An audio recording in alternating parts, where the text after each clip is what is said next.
بسم الله الرحمن الرحيم. السلام عليكم ورحمة الله وبركاته.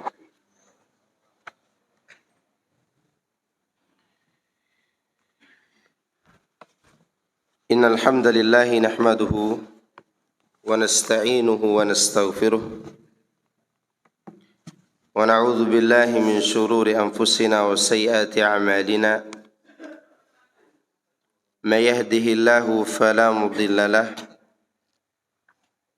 ومن يضلل فلا هادي له وأشهد أن لا إله إلا الله وحده لا شريك له وأشهد أن محمدا عبده ورسوله وصفيه من خلقه وخليله المبعوث رحمة للعالمين صلى الله عليه وعلى آله وأصحابه أجمعين ومن سار على نهجه واستنى بسنته واهتدى بهديه إلى يوم الدين وسلم تسليما كثيرا مزيدا. أما بعد. Para jemaah sekalian rahimani wa rahimakumullah, alhamdulillah kita bersyukur kepada Allah Subhanahu wa taala yang masih memberikan kita nikmat umur dan nikmat kesehatan, sehingga sampai saat ini kita masih berada di atas tanah dalam kondisi sehat. Nikmat tersebut akan lebih sempurna lagi apabila kita memanfaatkannya untuk menegakkan ketaatan kita kepada Allah. Karena betapa banyak orang-orang yang sehat dan masih segar tubuhnya, mereka tidak mampu menjalankan ketaatan kepada Tuhannya. Itu menunjukkan bahwa nikmat tersebut mereka tidak syukuri. Karena mensyukuri nikmat yang sebenarnya dengan cara beribadah kepada Allah. Allah berfirman, li'ilafi Quraisy ilafihim rihlatasy syita'i was-sayf فليعبدوا رب هذا البيت الذي أطعمهم من جوع وآمنهم من خوف. لإلاف قريش, demi kebiasaan orang-orang Quraisy,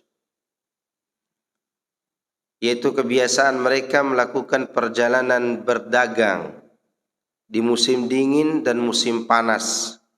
Mereka mengadakan perdagangan ke Yaman dan Syam dalam keadaan aman. Falyabudu rabb hadzal bait, maka hendaklah mereka beribadah kepada Rabb pemilik rumah ini, yaitu Allah pemilik Ka'bah, yang telah memberikan mereka makanan sehingga mereka tidak lapar dan memberikan keamanan bagi mereka sehingga mereka tidak takut. Bagaimana cara bersyukur kepada Allah yang Allah perintahkan kepada orang Quraisy, yaitu falyabudu rabb hadzal bait, atas kenikmatan-kenikmatan yang Allah berikan kepada mereka. Baik nikmat berdagang, nikmat aman, nikmat dijauhkan dari kelaparan, semua itu nikmat. Maka tinggal kita mensyukurinya. Namun kebanyakan manusia, sebagaimana Allah katakan, innal insana li rabbih lakanud, sesungguhnya manusia itu betul-betul mengingkari nikmat Tuhannya. Disebutkan dalam salah satu penafsiran para ulama, sebagaimana disebutkan dalam tafsir Ibnu Katsir, yaitu manusia itu selalu mengingat musibah yang menimpa mereka, melupakan nikmat Allah Azza wa Jalla. Mereka melupakan nikmat Allah. Coba lihat hari ini, naik BBM aja yang diingatnya. Istrinya lupa di rumah, ya kan? Lupa kalau dia punya istri yang cantik, lupa kalau dia punya istri yang salehah, lupa kalau dia punya istri anak yang sehat. Nikmat gak semua itu? nikmat. Yang diingatnya turun demo ke jalan untuk mengingat BBM. Ya, lalu dibanding-bandingkan dengan negara lain. Ya kan? Itu manusia. Tidak mau bersyukur kepada Allah. Coba kita konsentrasi untuk beribadah kepada Allah. Ya, naiknya semua harga, Allah akan memberikan kepada kita rezeki yang lebih untuk mampu membeli apa yang dinaikkan tersebut. Coba antum pikirkan ke belakang. Waktu harga minyak 2.500 dulu, antum punya apa? Punya motor kah? Punya mobil kah? Mungkin pekerjaan tidak punya. Begitu BBM naik, antum sekarang di rumah ada mobil, ada motor, sudah menikah lagi, ada anak. Mana lebih banyak nikmatnya? Sekarang atau pada masa itu? Sekarang.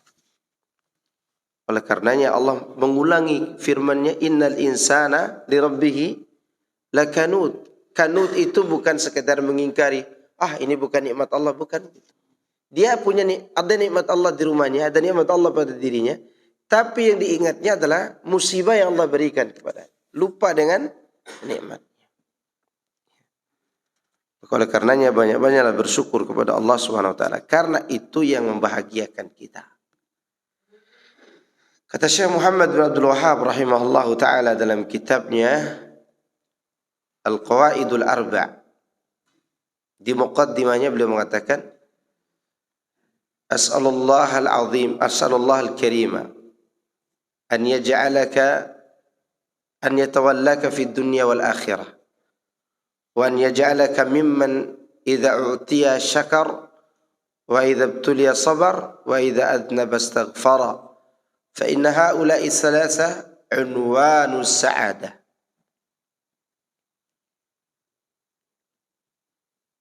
Kata Syekh Muhammad bin Abdul Wahhab, aku memohon kepada Allah agar Allah menjadikan engkau sebagai walinya, orang yang dicintai,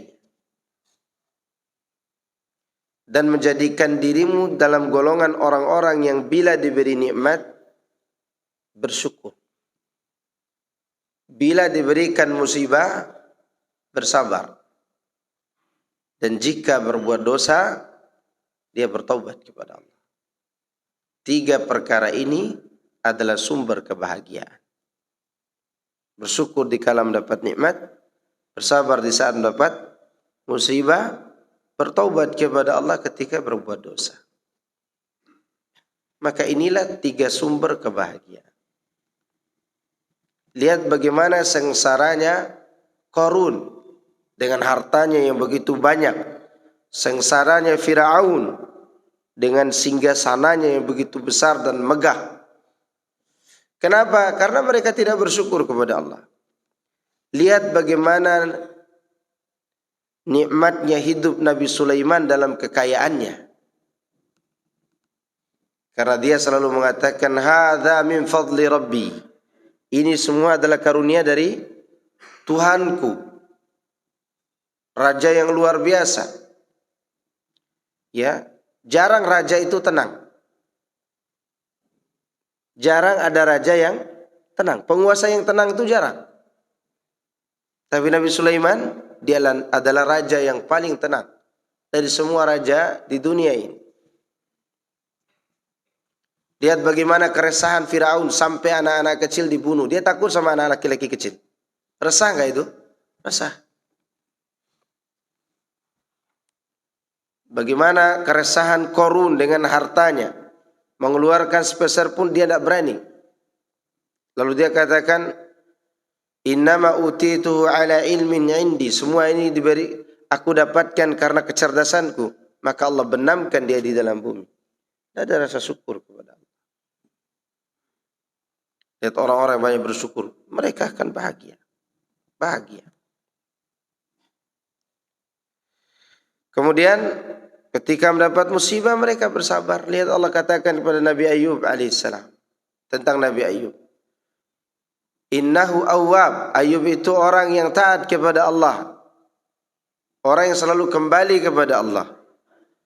Di saat dia sakit apa dikatakannya? Anni massani ad-durr wa anta arhamur rahimin. Aku tertimpa musibah. Engkau adalah arhamur rahimin. Zat yang pengasih dari orang-orang yang mengasihi. Paling pengasih. Kata Nabi Ayub. Lihat Nabi Ya'qub alaihissalam. Innama ashku bathi wa huzni ilallah. Aku keluhkan kegundahanku, kesedihanku hanya kepada Allah. Maka di saat itu Allah kabulkan doanya itu, bertemu kembali dengan anaknya yang sekian lama berpisah darinya. Itu kebahagiaan orang-orang yang sabar ketika mendapat musibah. Musibah apa saja, entah musibah dari eksternal maupun internal, dari luar maupun dari dalam. Seperti kejadian misalnya pertikaian dalam rumah tangga. Usahakan bersabar dulu. Bersabar untuk menghadapi hidup ini. Mengeluh kepada Allah Azza wa Jalla. Lihat bagaimana kebahagiaan para laki-laki dan wanita di kalangan zaman para salaf dalam hidup rumah tangga. Sebagaimana diceritakan bahwa Ibnul Arabi, salah seorang penulis sejarah. Ya, salah seorang penulis sejarah yang sabar dengan istrinya. Istrinya itu luar biasa, merepetnya, kalau sudah merepet, wanita kan begitu.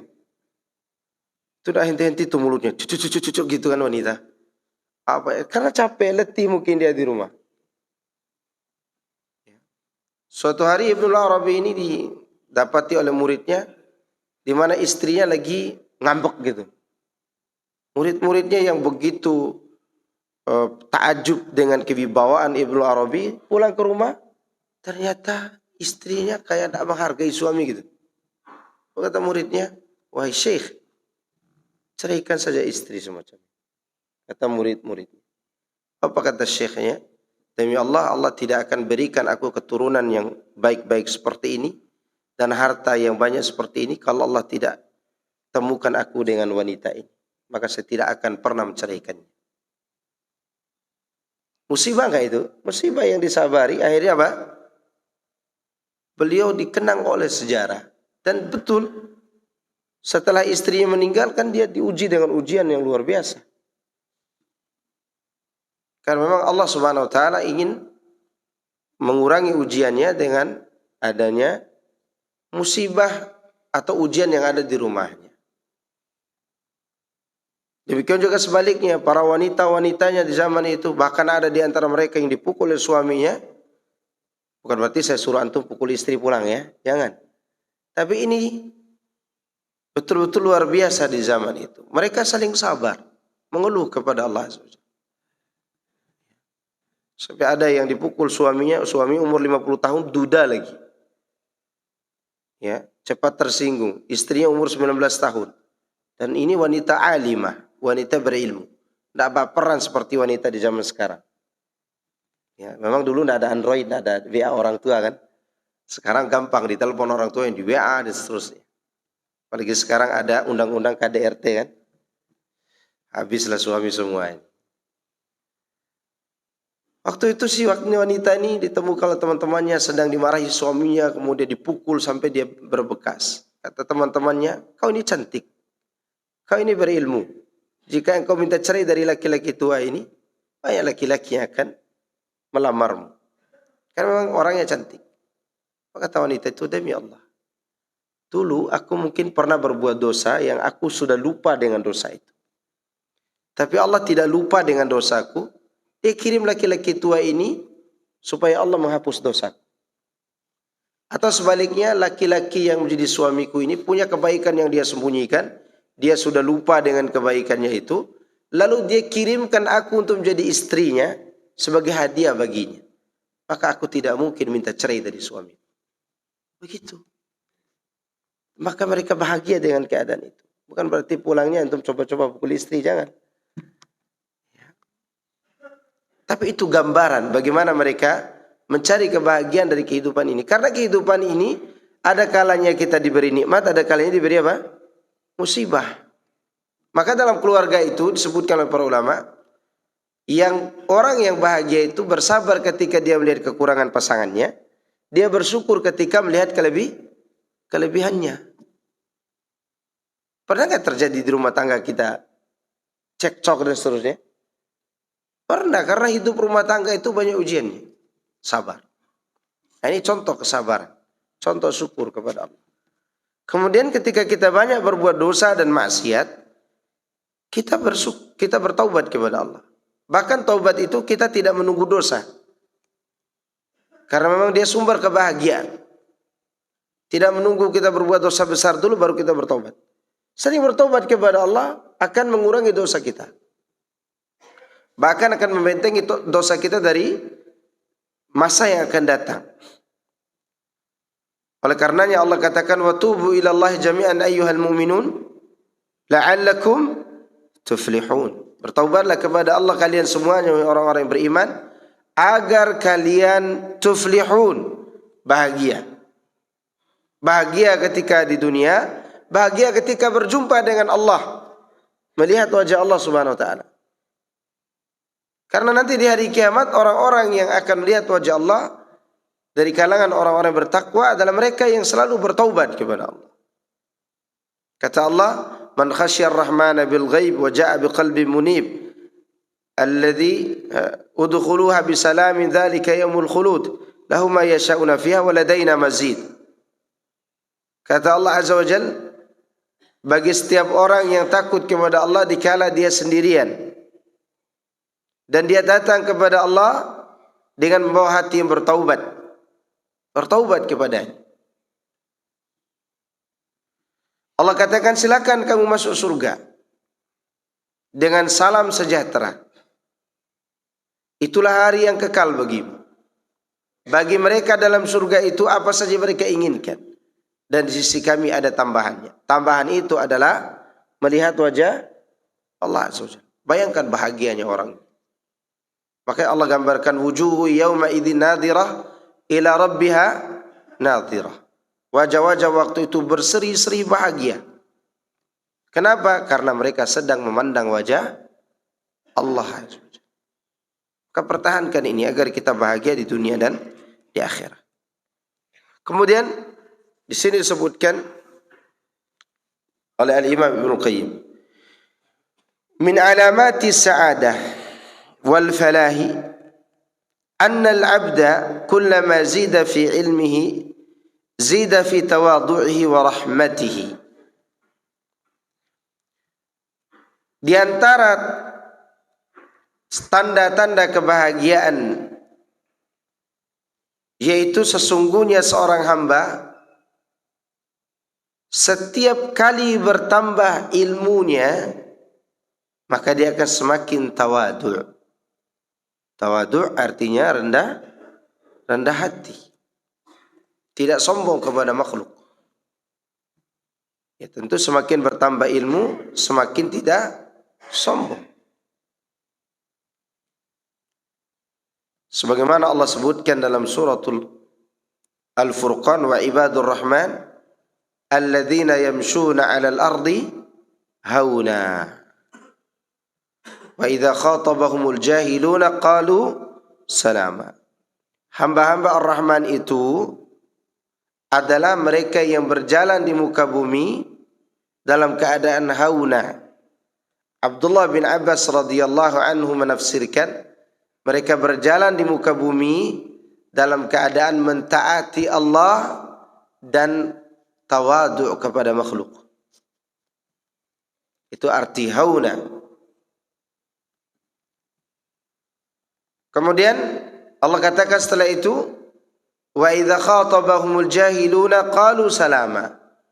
Kalau orang-orang jahil ngata-ngatain mereka, mereka mengucapkan ucapan yang tidak mengandung dosa dan tidak mengandung kezaliman. Itu kalau berilmu. Lihat contoh dua orang cucu Nabi SAW. Yang satunya berilmu, yang satunya tidak. Yang pertama, Ali Zainal Abidin. Ini yang berilmu dari kalangan tabi'in. Cucu cicit Nabi SAW. Anaknya Husain. Ali bin Husain Zainal Abidin. Dengan Hasan bin Hasan. Sepupunya berarti anak Hasan. Hasan bin Ali punya anak namanya Hasan bin Hasan.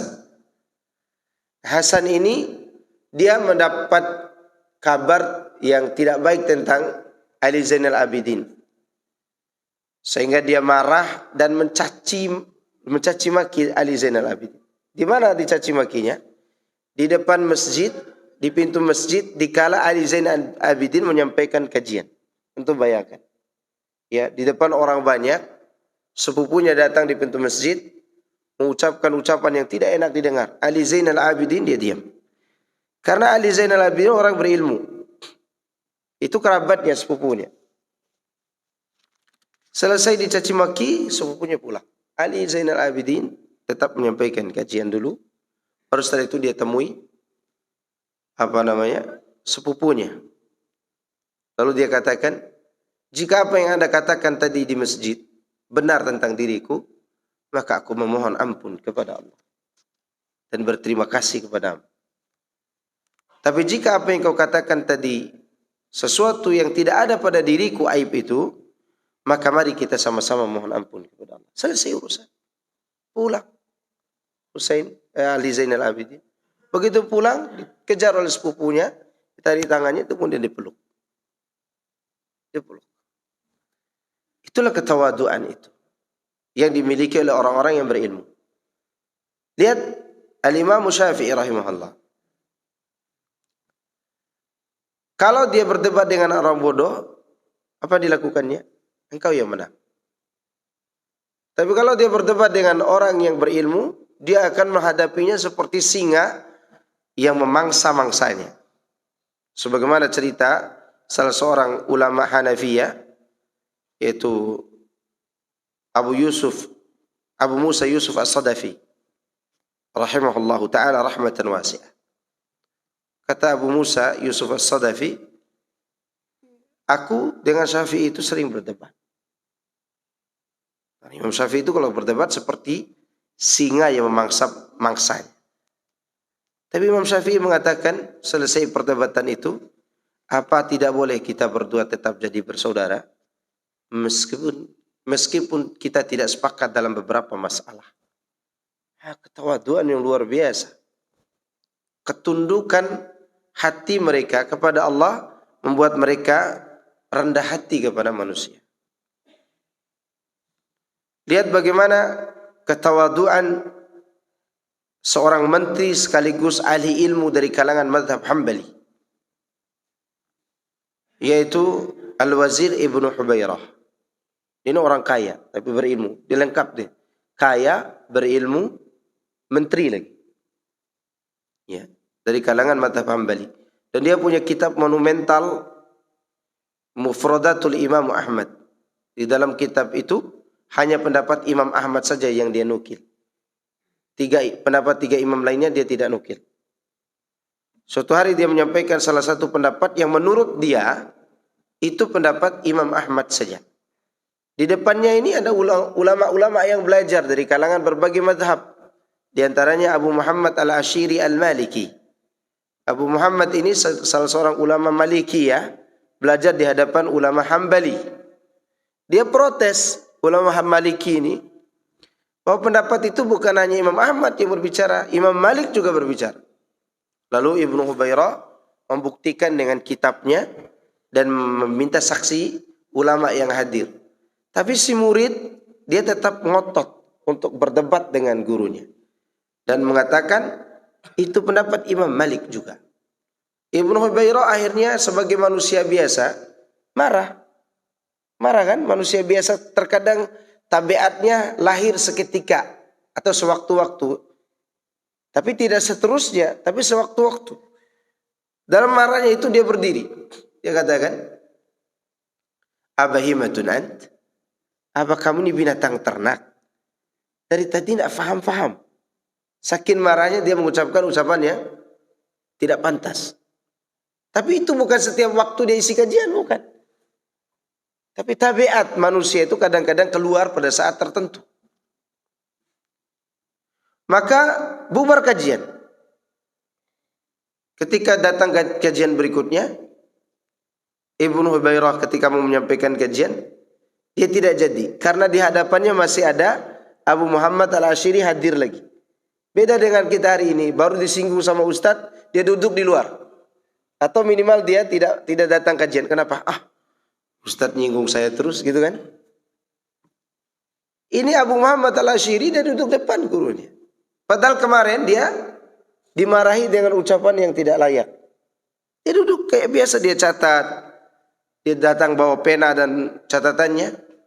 Ibnu Hubairah mengatakan, hari ini saya tidak akan memberikan kajian. Saya akan suruh Abu Muhammad berdiri. Berdiri wahai Abu Muhammad. Berdiri. Muridnya berdiri, kemudian dipeluk oleh guru. Setelah itu keduanya menangis. Kemudian Ibnu Hubairah mengatakan, demi Allah, saksikan wahai para ulama bahwa Abu Muhammad Al-Asy'ari lebih baik daripada Ibnu Hubairah. Bayangkan, gurunya begitu orang yang berilmu. Dia merasa bahwa muridnya ini lebih baik daripada aku. Daripada Ibnu Hubairah. Dan aku tidak akan berikan kajian sampai dia membalas ucapanku kemarin. Kisos namanya. Kata muridnya, ucapanmu yang mana? Aku tidak ingat. Terlalu banyak ilmu yang Anda berikan sehingga aku lupa dengan keburukan Anda. Kalau hari ini keburukannya yang diingat. Ya, semoga di sini tidak ada ya. Kadang tidak ada yang ngaku juga. Kata Abu Muhammad Al-Asy'ari, aku tidak tahu kesalahanmu apa. Lalu disebutkan oleh Ibnu Hubairah, kemarin aku katakan begini kepada al-qisas, harus ada qisas. Tidak mau dia, tidak mau. Apa mungkin saya akan membalas satu keburukan Anda, sedangkan Anda telah memberikan ilmu yang begitu banyak dan kebaikan yang luar biasa. Tidak mau, semurid tidak mau. Guru tetap ngotot. Akhirnya salah satu yang hadir berkata, wahai Ibnu Hubairah, dia tidak akan mungkin mengatakan itu kepada Anda. Jika Anda ingin terbebas dari kesalahan ini, bayarkan hutangnya 100 dinar. 100 dinar itu, 1 dinar sama dengan 4,2 gram kan? Kalau 100 dinar, 420 gram. Dikalikan saja itu berapa 1 gram sekarang? 1 juta sekarang. Udah berapa ratus juta itu? 420 juta. Maka Ibnu Hubairah keluarkan 200 dinar. 100 dinar untuk bayar hutangnya. Dulu para ulama itu berhutang untuk belajar, bukan untuk beli bergaya-gaya, bukan. Ya, bukan untuk gaya hidup, mereka berhutang untuk belajar. Jadi dibayarkan hutangnya oleh Ibnu Hubairah 100 dinar dan 100 dinar lagi diberikan kepada Abu Muhammad Al-Asy'ari. Ya, makanya kami hati-hati mencela antum karena tidak punya 200 dinar. Itu dulu lihat para ulama kita bagaimana tawadu mereka. Maka di antara tanda kebahagiaan seorang bertambah ilmunya, dia akan bertambah rendah hati kepada makhluk. Kemudian kata Ibnu Qayyim rahimahullah, wa kullama zida fi amalihi zida fi khaufi wa hadarihi. Setiap kali bertambah ketaatan dan amal ibadah yang dia lakukan, maka dia akan semakin takut kepada Allah. Dan semakin berhati-hati. Lihat orang-orang yang masuk surga nanti di yaumul qiyamah.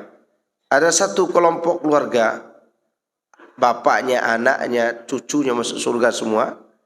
Ketika ditanya kenapa mereka masuk surga, mereka jawab, inna kunna qablu fi ahlina musyfikin. Dulu kami ini orang-orang yang berhati-hati dalam keluarga kami. Meskipun mereka orang-orang yang taat. Lihat bagaimana Allah sebutkan sifat orang-orang yang akan masuk surga tanpa hisab, tanpa adab. Mereka itu orang-orang yang semangat beramal. Tapi di sisi yang lain mereka memiliki rasa khawatir. Khawatir amalnya salah, khawatir amalnya ditolak oleh Allah, khawatir ketika dihisab dia tidak mendapatkan apa-apa. Ini sifat yang luar biasa dari orang-orang yang taat kepada Allah. Setiap kali tambah ketaatannya, dia tidak merasa bahwa dirinya langsung jadi orang suci. Dia akan semakin takut. Allah katakan dalam suratul Mu'minun, "Walladzina yu'tuna ma ataw wa qulubuhum wajilatun annahum ila rabbihim raji'un. Ulaika yusari'una fil khairat wa hum laha sabiqun." Lihat bagaimana Allah katakan. Mereka yang sedang memberikan apa yang mereka berikan, tapi hati mereka itu bergetar takut.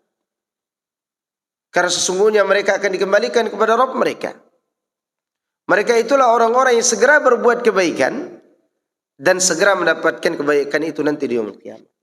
Ini sifat siapa? Sifat orang-orang yang akan masuk surga tanpa hisab, tanpa adab. Apa yang mereka lakukan di dunia? Kata Syekh Sa'di rahimahullah, mereka melakukan kewajiban-kewajiban, melakukan yang sunnah-sunnah, meninggalkan yang haram-haram, meninggalkan yang makruh. Bahkan yang mubah melalaikan mereka tinggalkan. Saking taatnya mereka. Tapi apa yang mereka miliki dari ketaatan itu? Wa qulubuhum wajilatun. Hati mereka takut kepada Allah. Maka Aisyah terheran-heran ketika mendengar Nabi membaca ayat ini. Ya Rasulullah, apa mereka itu orang yang minum khamar, melakukan dosa maksiat dan seterusnya? Kata Rasulullah, enggak. Mereka itu orang-orang yang sholat, puasa, taat kepada Allah Azza wa Jalla. Namun mereka khawatir amal mereka ditolak oleh Allah Azza wa Jalla. Kita hari ini kadang baru bisa apalah gitu. Udah merasa berjasa bahwa kitalah yang membangun agama ini. Tapi sifat itu adalah sifat yang buruk. Sifat merasa diri telah suci adalah sifat yang buruk. Makanya yang paling dibenci oleh Allah di dunia ini ahli ibadah yang sombong. Ahli ibadah yang sombong. Lihat orang yang paling taat di muka bumi ini adalah Rasulullah SAW. Berapa kali dia bertobat sehari? 100 kali sehari. Padahal dia orang yang paling taat. Berapa kali dia berdoa, ya muqallibal qulub tsabbit qalbi ala dinika? Setiap kali dia sujud. Berapa kali dia katakan dalam sujud, ya Allahumma ighfir dzambi, Allahumma ighfir li dzambi kullah, diqqaha wa jillaha, wa awwalaha wa akhiraha, wa awwalahu wa akhirahu, wa alaniyatahu wa sirrahu. Ya Allah, ampunilah dosaku semuanya. Diqqahu, baik yang kecil ataupun yang besar, yang pertama maupun yang terakhir, terang-terangan maupun rahasia, ampunilah. Dia ulangi doa ini dalam sujudnya. Itu Nabi yang paling taat kepada Allah Subhanahu wa ta'ala. Maka semakin bertambah ketaatan itu, semakin membawa seorang kepada rasa takut kepada Allah Subhanahu wa ta'ala. Kemudian wa kullama zida fi umrihi naqasa fi hirsihi. Setiap kali bertambah umurnya, maka akan semakin berkurang kerakusannya terhadap dunia. Ada sebagian orang semakin tua semakin rusak keinginannya. Semakin besar syahwatnya kepada dunia. Ya, orang seperti ini jasadnya yang lemah tapi semangatnya kuat. Kuat untuk semangat, rakus kepada dunia. Rakus terhadap harta sehingga tidak melihat pada halal, haram, tidak melihat lagi yang subuhat. Yang penting diembat semuanya.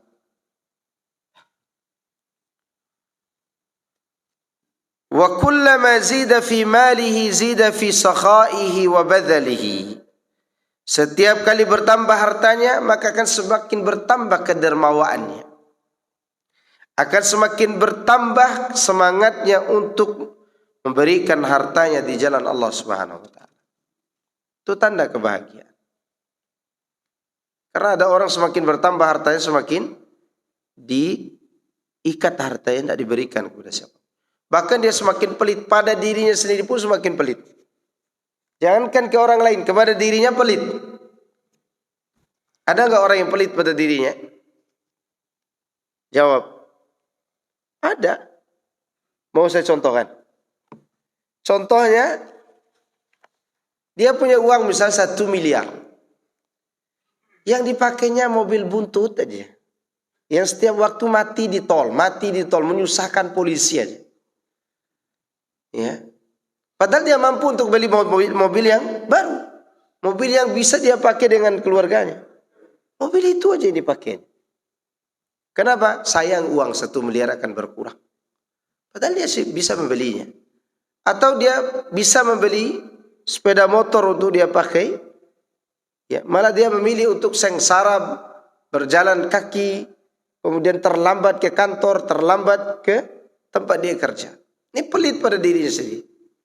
Atau dia bisa makan di warung Padang gitu, tetapi dia beli nasi kucing aja makannya. Ada kan jual nasi kucing tuh. Ini pelit pada diri sendiri. Ya. Maka oleh karena itu setiap kali seorang itu bertambah hartanya, maka akan semakin dermawan dia kepada anaknya, kepada istrinya, ya, kepada orang-orang yang membutuhkannya, entah itu orang tuanya, mertuanya, kerabatnya. Dia akan semakin berusaha untuk bersikap dermawan. Wa kullama zida fi qadrihi wa jahihi zida fi qurbihi minan nas wa qada'i hawaijihim wa tawadhu'i lahum. Setiap kali bertambah kedudukannya, bertambah pangkatnya, maka dia semakin dekat dengan manusia. Ya, semakin dekat kepada manusia untuk menunaikan hajat mereka, ya, dan bersikap tawadu di hadapan mereka. Ini diantara tanda-tanda kebahagiaan.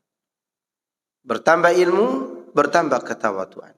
Bertambah amal, bertambah juga rasa takut kepada Allah Azza wa Jalla. Bertambah umur, maka akan berkurang kerakusan terhadap hidup, terhadap harta di dunia. Karena ada orang semakin tua semakin rakus. Tapi ada juga orang semakin tua semakin berkurang semangatnya kepada dunia. Dan dia akan semangat beribadah kepada Allah. Semangat ke masjid, semangat untuk berzikir, semangat untuk melakukan ibadah-ibadah lainnya. Bahkan saya melihat ada beberapa orang tua yang berapa kali saya antar jemaah umroh, dia lagi. Saya katakan ente orang kaya? Enggak Ustaz. Untuk tahun depan saya siapkan besok pulang ini untuk ngumpulin uang, datang lagi ke sini. Dan terjadi semangat dia beribadah. Bahkan salah satu dari mereka, Masya Allah ya, dia ketika diberhentikan dari pekerjaannya di laut gitu, dia sangat senang sekali. Sekarang dia fokusnya belajar ngaji aja nih Bapak Tuhan. Tapi tabungannya sudah banyak. Ya, tabungannya sudah banyak. Ngaji aja. Cari gurunya tidak bosan-bosan. Dengan umur yang sudah tua itu, dia bisa dikatakan sudah bisa jadi imam sekarang. Udah bagus cara bacanya. Gitu. Ya. Itu menunjukkan orang-orang yang bahagia itu semakin bertambah umur, semakin berkurang semangat terhadap dunia, dan dia semangat terhadap akhirat. Jangan dibalik. Ya. Dan itu tidak bisa dibuat-buat kadang. Tidak bisa dibuat-buat. Itu otomatis.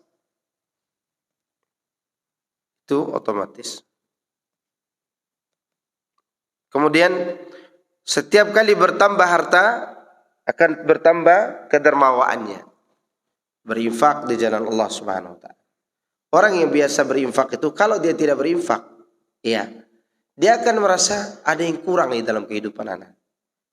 Kenapa? Karena infak itu sudah dia nikmati. Dia tidak hitung-hitung. Ya, karena orang yang berinfak itu kalau dia hitung-hitung pakai matematika manusia, maka dia tidak akan jadi memberikan kepada orang yang butuh. Karena yang dia hitung pakai matematika manusia. Tapi dia tidak berpikir tentang bagaimana cara berhitungnya Allah Azza wa Jalla. Berbeda enggak cara berhitung kita dengan hitungnya Allah? Berbeda, akhi. Menghitung waktu saja berbeda antara kita dengan Allah Azza wa Jalla. Ketika Allah berkata naiknya perkara ke langit, fi yaumin kana miqdaruhu alf sanati mimma ta'udun. Satu hari naiknya perkara kepada Allah itu, sehari di sisi Allah itu seperti 1000 tahun dalam hitungan kalian. Itu hari.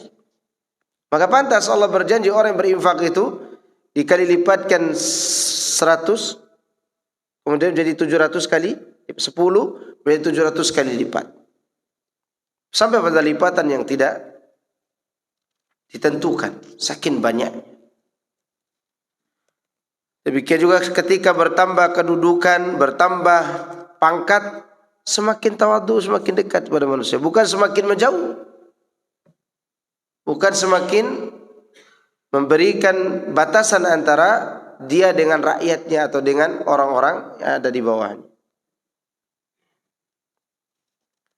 Dan ini kita lihat bagaimana ada orang-orang ketika kampanye kepala desa saja. Buah di masjid, terus dari satu masjid ke masjid yang lain. Supaya dapat dekat dengan manusia. Begitu jadi kepala desa atau lurah, dia dekat kepada kertas tanda tangannya. Ya, dia tidak lagi dekat kepada manusia. Baru jadi lurah. Gimana kalau dia jadi gubernur? Gimana kalau dia jadi di atasnya? Maka dia semakin jauh dari orang-orang kecil. Tapi orang yang bahagia dia akan semakin dekat. Lihat bagaimana dekatnya Rasulullah dengan orang-orang miskin. Lihat bagaimana dekatnya Abu Bakar dengan orang-orang yang tak punya. Lihat bagaimana dekatnya Umar radhiyallahu anhu dengan para fuqara. Lihat bagaimana dekatnya Utsman dan Ali dan seterusnya. Lihat bagaimana Muawiyah bin Abi Sufyan mengatakan ketika dia berada dengan beberapa orang, dia katakan, aku tidak akan takut kepada Persia dan Romawi, tapi aku takutkan adalah orang lemah yang apabila aku zalimi, dia mengatakan hasbi Allah. Takut. Muawiyah itu kalau dia keluar berperang, ya, antum ingat perang antara Muawiyah dengan Ali? Itu kan dimanfaatkan oleh orang-orang Romawi itu. Nah, lagi perang nih Muawiyah sama Ali nih.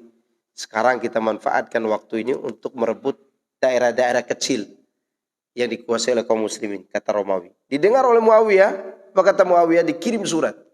Kalau kalian berani menginjakkan kaki di daerah kekuasaan kami kaum muslimin, maka saya pun akan ajak anak pamanku untuk menghabisi kalian. Pulang orang Romawi.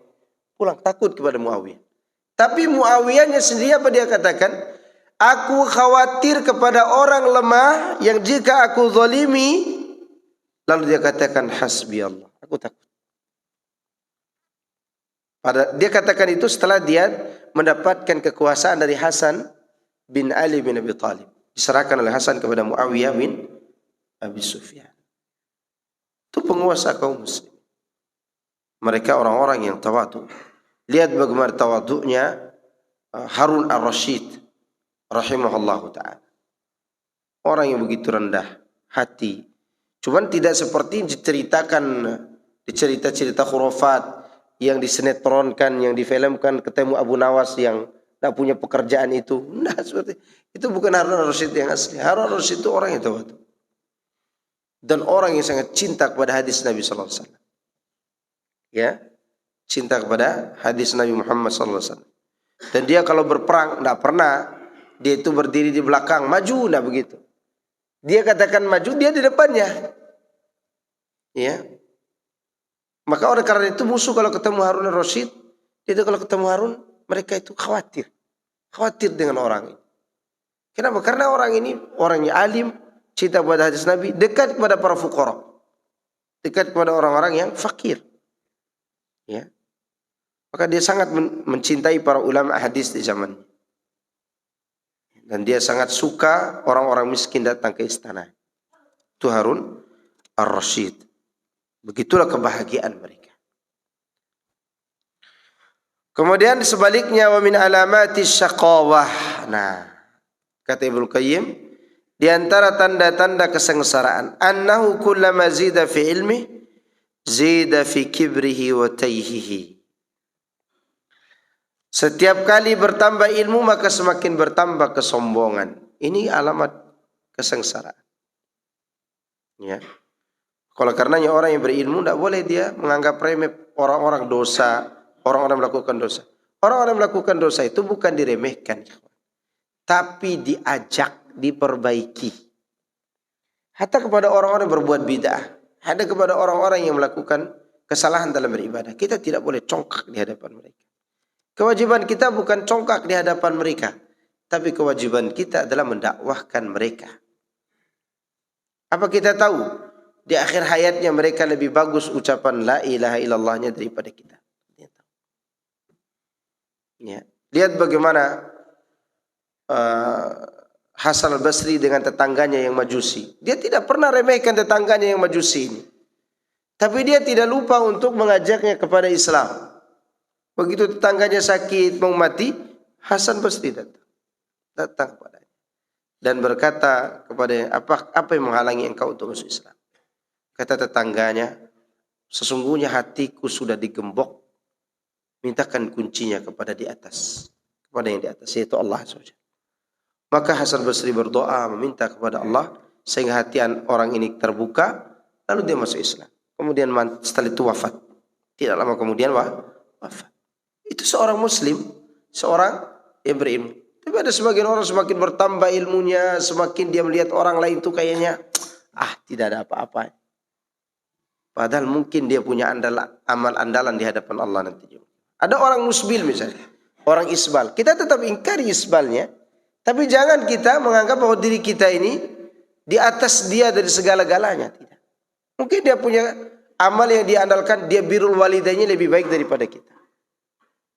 Ya, mungkin dia punya amal andalan dia akhlaknya baik, tidak pernah hasad kepada orang. Tapi karena kebodohannya dia pakai celana di bawah mata kaki.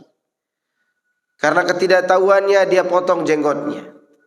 Atau ada hal-hal lain lah yang membuat dia melakukan itu. Kita tidak tahu.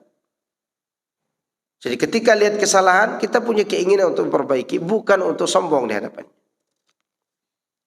Wa kullama zida fi amalihi zida fi fakhrihi wa ihtiqarihi linnas wa husni dhannihi bi nafsi. Orang yang sengsara itu bertambah ketaatannya, akan bertambah sombongnya, akan bertambah keremehan dia kepada manusia, dan dia merasa bahwa dirinya adalah orang yang lebih baik daripada yang lain. Wa kullama zida fi umrihi zida fi hirsihi. Setiap kali bertambah umurnya, semakin bertambah semangatnya untuk mencari syahwatnya terhadap dunia. Padahal kalau dikasih makanan, dia tidak bisa makan semua makanan itu. Dikasih udang kolesterol, dikasih cumi kolesterol juga, dikasih makanan Padang yang penuh dengan santan itu malah stroke.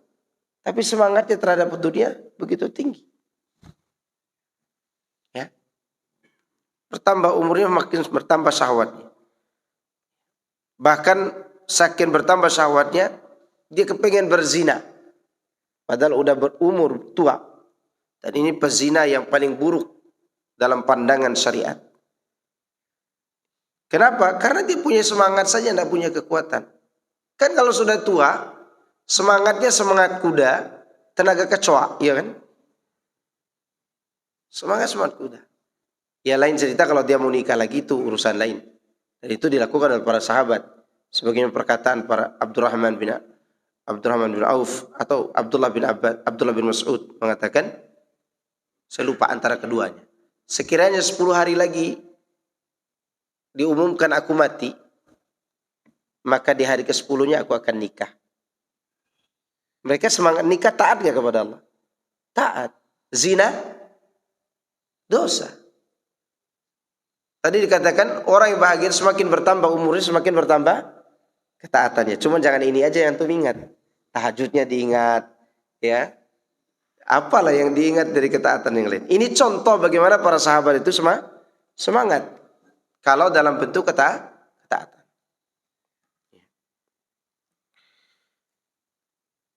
Kemudian wa kullama zida fi malihi wa zida fi bakhlihi wa imsakihi. Di antara tanda kesengsaraan, kalau bertambah hartanya, bertambah bakhil. Bertambah apa? Bakhil, pelit. Wa kullama zida fi qadrihi wa jahihi zida fi kibrihi wa taihihi. Kalau bertambah kedudukan dan pangkatnya, dia semakin bangga. Semakin bangga, bahkan merasa diri sudah di titik yang aman. Padahal dia sedang ditipu oleh kedudukannya sendiri.